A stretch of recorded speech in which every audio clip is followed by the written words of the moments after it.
Hello, and thanks so much for joining us today. I'm Carol Jenkins. The show is Black America. Today, we're discussing the status of the Black journalist in U.S. media. Just last year, the Washington Post's own Gill study showed that their company was struggling to keep Black journalists. A report on the findings concluded that, quote, Black journalists were underpaid, devalued in their work, stymied in their career growth, and faced with indifference or hostility in pushing for better coverage of communities of color and for diversity in the company. Those are some pretty strong words there. And here with us to talk about Black reporters in American media is Khristopher J. Brooks, an award-winning reporter at CBS MoneyWatch and an adjunct professor at CUNY's Hunter College. Thanks for being here. We're also joined via Zoom by Collette Watson, director of the Media 2070 Project, which is an effort of the organization Free Press, where she is also VP of Cultural Strategy. Thank you both.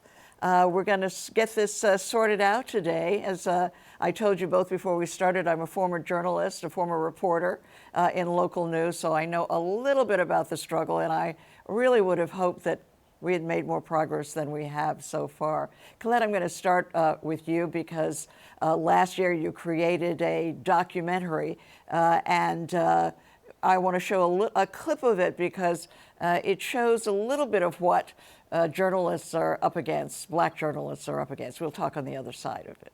I'm Elizabeth Montgomery, and I'm a journalist.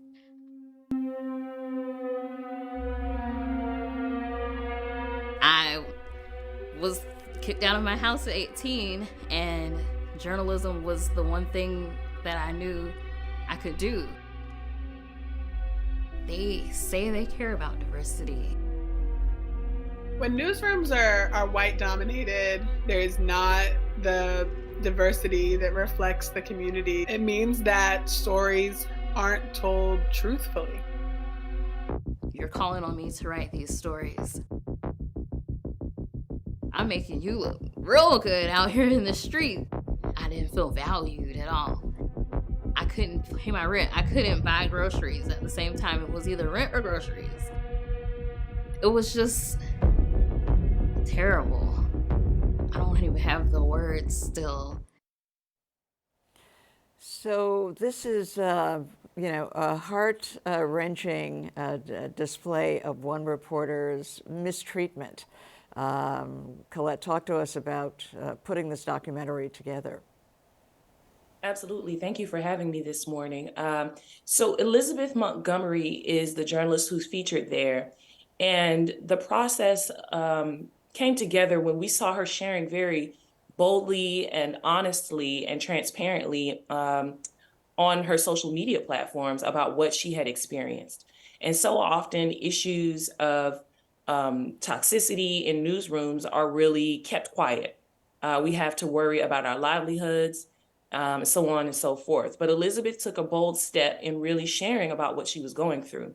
And what struck us is that as she was sharing, around that same time in 2020, the News Guild released a report that said that Gannett newsrooms were paying women of color on average about $16,000 less than their white male peers, which Elizabeth had been employed in a Gannett newsroom.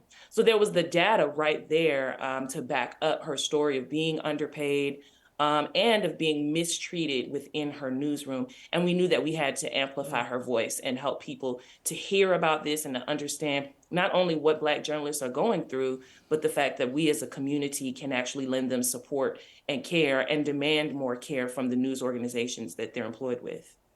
So your 2070 project talks about reparations or repairing this awful situation.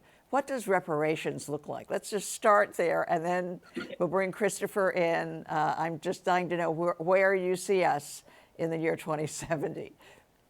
Well, in the year 2070, we see a time that is abundant with what we call media reparations, as well as broader reparations. And when we say, I'm so glad you asked what that looks like. When we say media reparations, what we mean is Black folks having full control of our own stories, from ideation through creation and production into even distribution. And often what happens in these times is that we are able to participate at various points in that process, but we never get the opportunity to tenderly steward our own narratives into the world. And so there are so many narratives that our current media system perpetuates that are harmful to us, that are false representations. And we believe that when folks have the resources to control our own stories, that we would see a shift in those realities. So it seems to me that since media is privately owned, that's a huge investment in money you're talking about between now and 2070. Yes, it is. And it's money that's owed. When you look back at the roots of the media system, the earliest colonial newspapers, for instance, profited from chattel slavery by selling ads for so-called slaves or runaway slaves, and often acting as brokers in those transactions. Those first TV and radio broadcast licenses, the FCC issued them freely to white men only during the Jim Crow era, and so on and so forth through history. And what you have is a media system of actual media empires that have been built on a profit model of anti-Blackness. In addition to the Black labor that is exploited every day within many of these organizations, and underinvestment in the Black press and Black-owned media. From the philanthropic and public sector. So what all of that leaves us with is Black folks courageously telling our stories and reporting our truths through history, but often with little to no resources and in highly dangerous or toxic environments. And we believe that reparations would change the tide of that and would allow our folks to tell stories and also survive and have their mental health and physical health and be able to sustain their journalism. Are you asking for the investment in that coming from the major media companies now?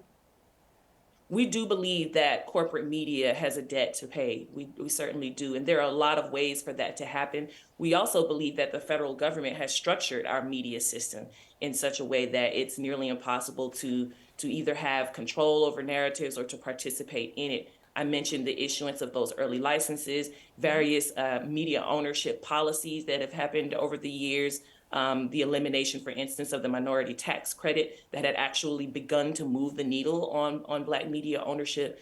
So we believe that whether it be federal level investment, municipal funds, or whether it be corporate media that have and continue to participate in perpetuating anti-Blackness in society, we do believe that they all should participate in investing in an abundant, a media future that's abundant with Black narrative power.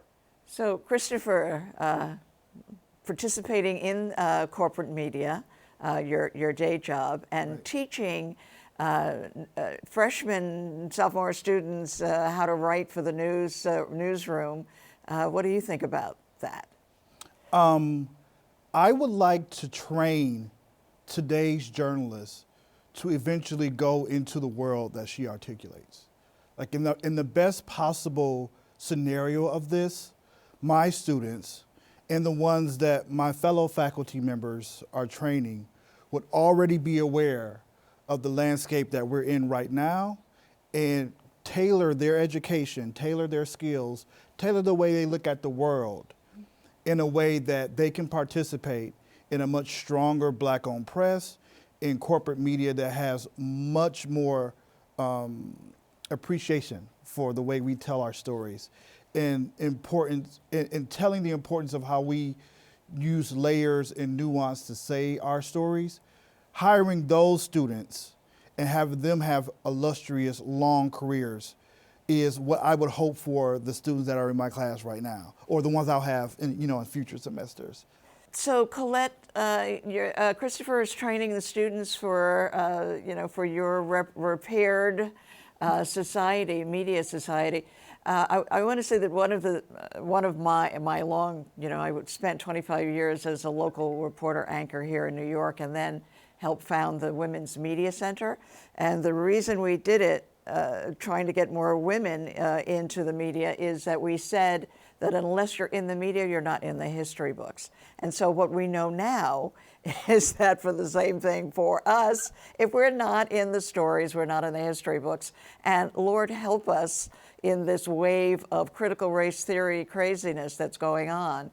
Collette, talk to us about that in terms of this environment where they're trying to shut down history, and certainly a part of that is shutting down the media.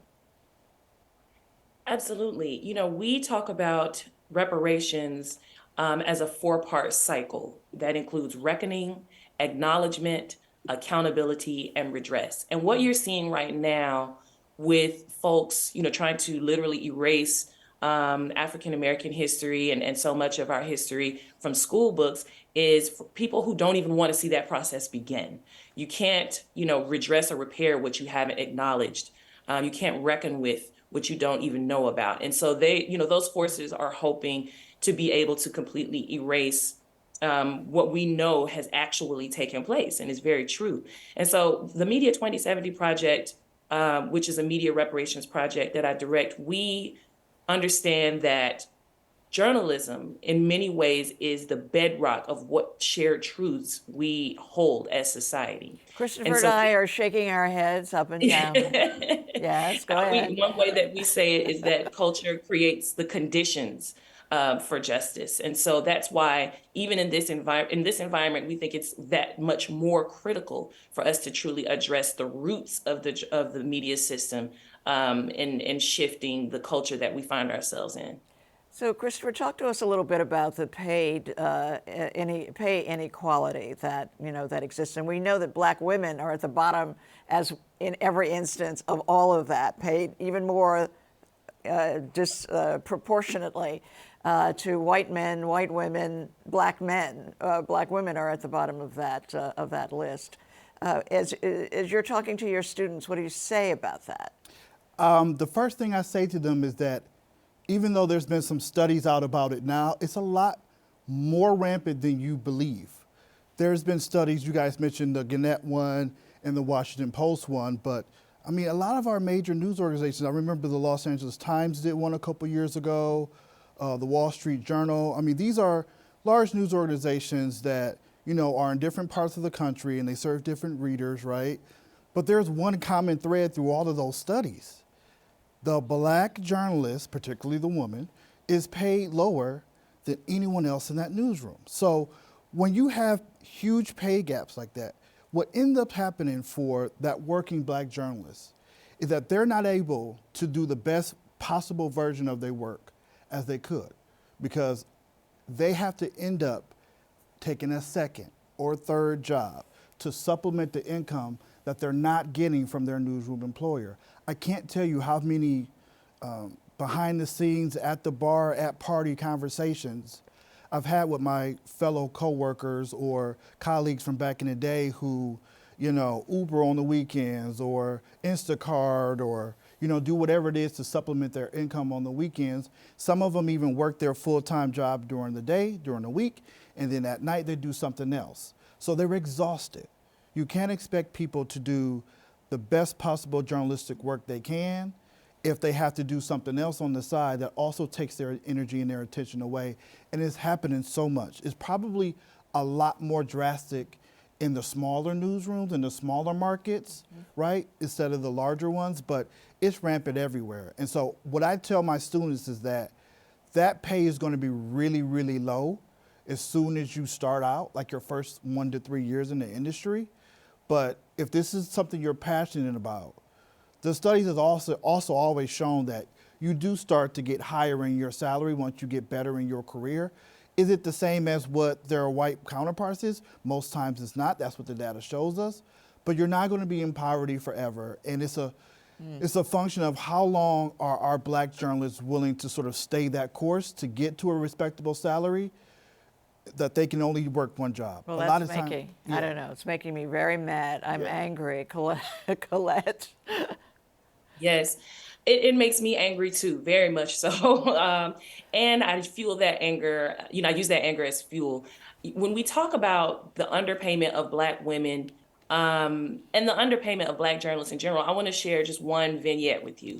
There is a paper, the News and Observer in North Carolina, I believe the second largest paper in that state, or maybe the largest between them and the Charlotte Observer. And that paper was owned by someone named Josephus Daniels as of 1894. And he led what still stands as the only successful coup on American soil, when he led white mobs in that local area of Wilmington, North Carolina, in burning down a large section of the city and successfully overthrowing the local government because Black people had been elected in that government as part of the Reconstruction era. And in 1995, his family sold the News and Observer for $330 million to McClatchy.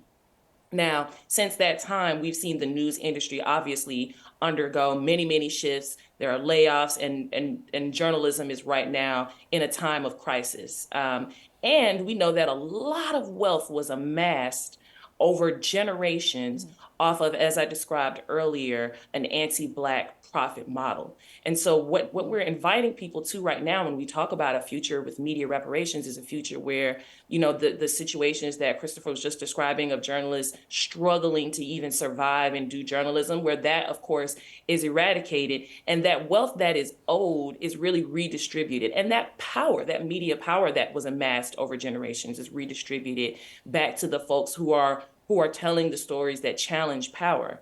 Black journalists, as my friend Dion Osborne at the new Black Wall Street Times in Tulsa, Oklahoma says, Black journalism is the truest expression of journalism because we are well positioned to not only report, but to report in a way that challenges the status quo of power, which is what journalism is supposed to do as a bedrock of democracy. So it makes sense not only for us to repair the harm that has taken place, but to honestly create a journalism that is sustainable, a journalism economy that can continue to exist because communities actually are engaged, see themselves as part of it, and see themselves as constituents of the media.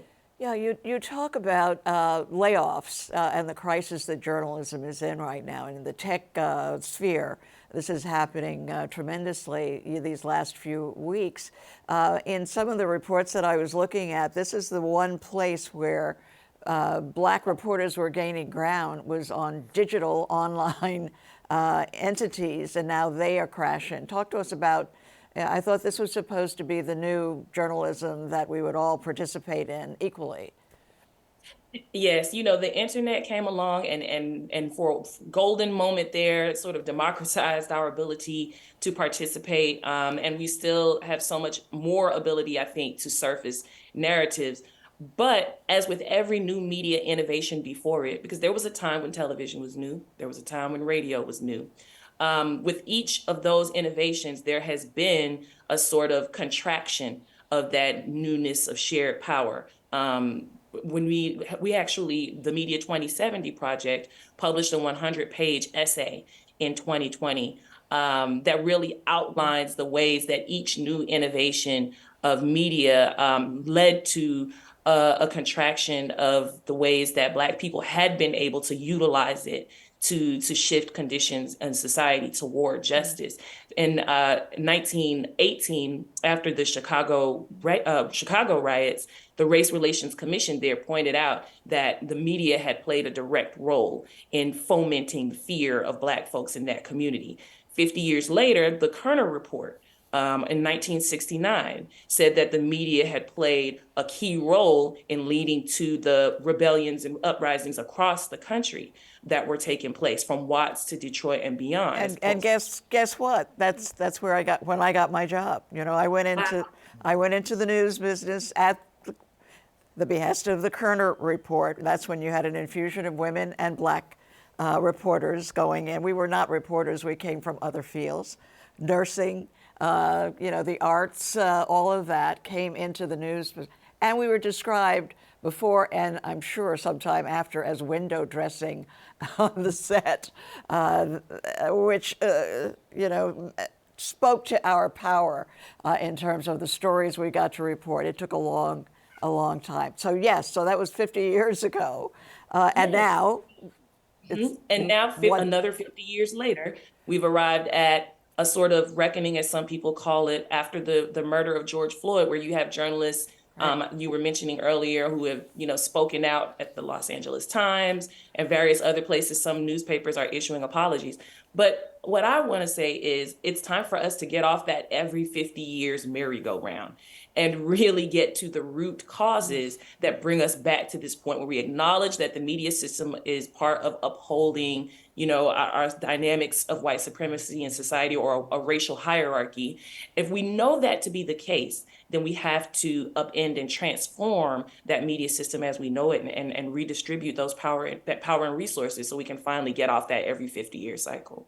Right. So agreed. Christopher, your thoughts on that? After George Floyd, after, Tyree Nichols, there seems to be a certain expected place for Black reporters. It was really interesting because that's exactly what happened. And I saw it in real time. When the George Floyd situation came out, all of the major newsrooms sort of looked around the room and panicked, and there was like, there's no Black people here. So they rushed to make all these sort of accolades in the public. We're going to create a race and culture unit. All of the newsrooms. You can go back in the records and see every single major newsroom. When he died, maybe 15 minutes later, they were like, oh, we have to get Black people in the newsroom now. So they hired literally anybody with a pulse who could write a sentence. And they brought them in, and we're going to be much more nuanced and interesting in our race coverage. And, so many months have gone by from that. And what you don't know, because they've done it under the radar, is some of those race and culture units have either been completely dismantled or they've been hollowed to the point where they don't even exist at all. So it was, again, like you said, this sort of window dressing of our appearance, of our presence there, just to make sure you're up with the times. And then once nobody's looking again, hey, we kind of don't need you to do that anymore because that's not getting us the views, that's not getting us the clicks, that's not getting us the attention that we initially wanted for that. But I remember because some of the people who were getting grabbed to be on these new race and culture units were my personal best friends. Who are now not at those units no more. Because they don't exist. And they will never, these news organizations will never put out a press release that say we dismantled these teams. But when they got put together, they was like, look, we're going to do this new thing and we're going to hire these new people and these are great journalists and they're going to tell all these stories in great ways. And they wanted all the attention from that. But actually once they dismantled, because most of them are gone now, and the ones that are there, they're like 1 or 2 man teams, but they're not there anymore. Right. So Collette, 2070 Project sent out a request for some sort of cooperation of telling stories, and you sent it to 3,000 news entities, and you've heard back from some who are cooperating with you. Tell me what the ask was and what the response has been. So our ask was for newsrooms to pledge to care for Black journalists and Black communities.